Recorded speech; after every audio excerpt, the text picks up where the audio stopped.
Before we were told to stay home.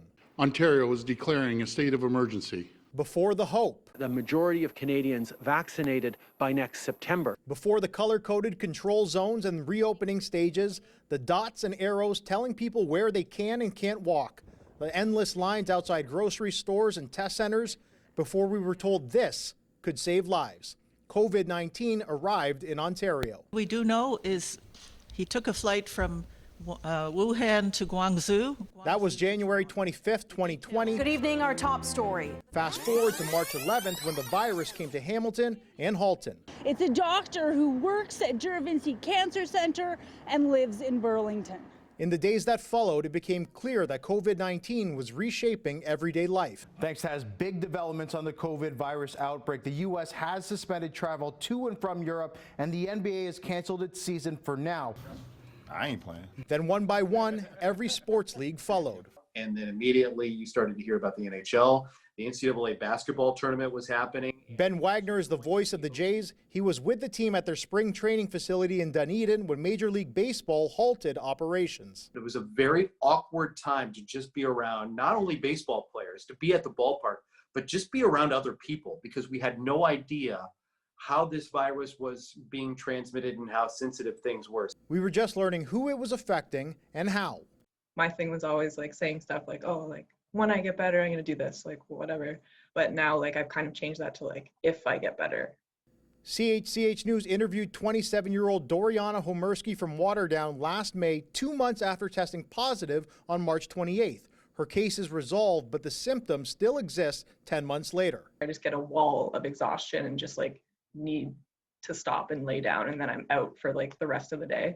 She's currently part of a research study looking at long-term effects of COVID-19.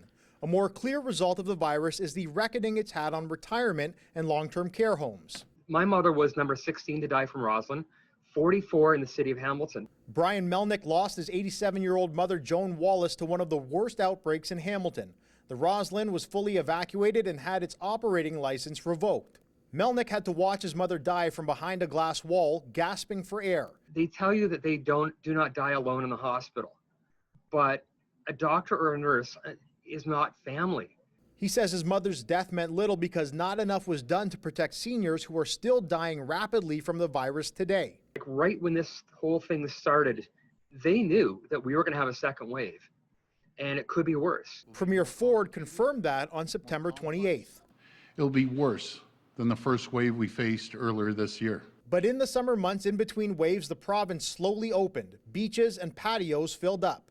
Looking back, Dr. Sane Chagla, an infectious disease physician, thought it was brave and powerful. Not having a break in the summer, not being able to see family and friends in the summer and sit on a patio or go to a restaurant in the summer, we would have been, a very miserable society.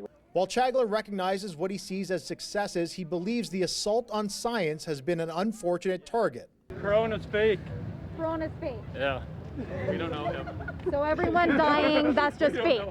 Yeah, fake news. We try to convey good evidence, good thought, and really trying our best to make sure the population is engaged. Yeah, it's tough because every day is more and more antagonism. Every day is more polarization of particular issues. Issues like reopening and closing schools, personal protective equipment, and vaccinations, which ICU Dr. Bram Roshwork says is the greatest achievement of the last 12 months. To go from 12 months from an unknown disease to multiple effective vaccines that we're able to mass produce, that's a credit to us as humanity and our research potential. So the ingenuity has been endless, from new ways to do business and stay connected. But the people we caught up with today all learned the same thing over the last year. What have you learned to be more grateful for now? It's not the material things, let me tell you. It's about relationships. It's about experiences. It's about having good memories. The benefit has been where my wife and I, we've proven that we operate better together. All this time I've spent with my family, because I haven't been able to really go anywhere, is like the time that like I'll forever be grateful for.